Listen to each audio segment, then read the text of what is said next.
Akenya matanyiheire milioni 10 nio mahuthagira nenda itiganite cia ukinyaniria na hari namba ino mbeũ njithi ni waingi kuria mwao mekorete mogwati-ini matiganite kuhitukira nenda cia ukinyaniria.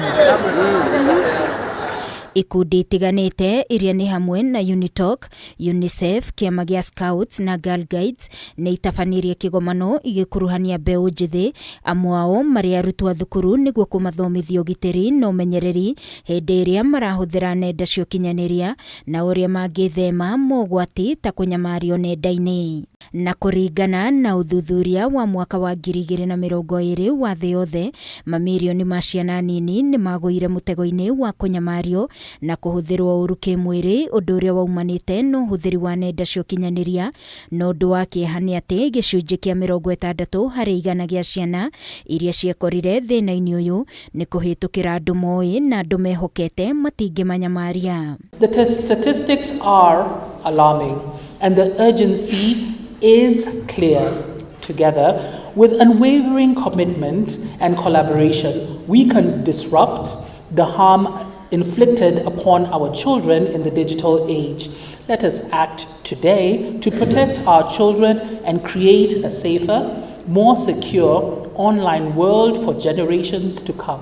Na kuumana na wĩingĩ wa andũ arĩa marahuthĩra nenda ici harĩ bata mbeũ njithi na makĩria arutwo magitĩrwo na oho maheo mathomo ma kũigana nĩguo mũndũ ekora akinyamario akahota kwĩyaria. I know we have the Child Act that is in place and also some legal procedures when it comes to online gender-based violence. However, we really need to have more awareness around it and also to ensure that how can this be quantified as a criminal offense. Justice sector, we will continue to call on the prosecution of perpetrators of OXIA who, once convicted, will be included in the convicted sexual offenders electronic register.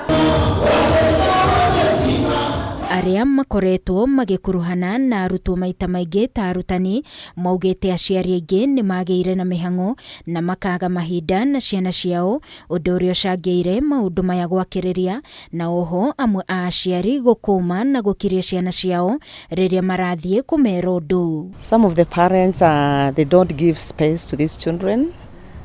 They are so tough. Because when they come to report to us as teachers, that is what they tell us. If I tell my mommy this, my daddy this, he'll beat me. Parents should be available, that is number one. Parents should be also very positive and close to their children. Closeness means staying with the children and listening to what they have to say. Parents must monitor what their children are doing. Two, we are saying that teachers in schools should talk to the children and advise that when they are using digital services, even to do homework, they must be very specific on what they are telling the children. Na kuona mathomo ma CBC ni mabataraga ũhũthĩri mũingĩ wa internet, aciari ni moritio gũkorwo marĩ maitho kũmenya ũrĩa ciana irahũthĩra nenda, gũkũ nacio ciana ikĩũrio ihũthĩre nenda na njĩra ĩrĩa yagĩrĩire. Let us not tell children don't do this. Let us tell them don't do this with reasons. When you tell them don't do, they want to find out why. I wish all of you to use the internet safely and make informed decisions. Learn from this conversation that we are having and apply them in your life.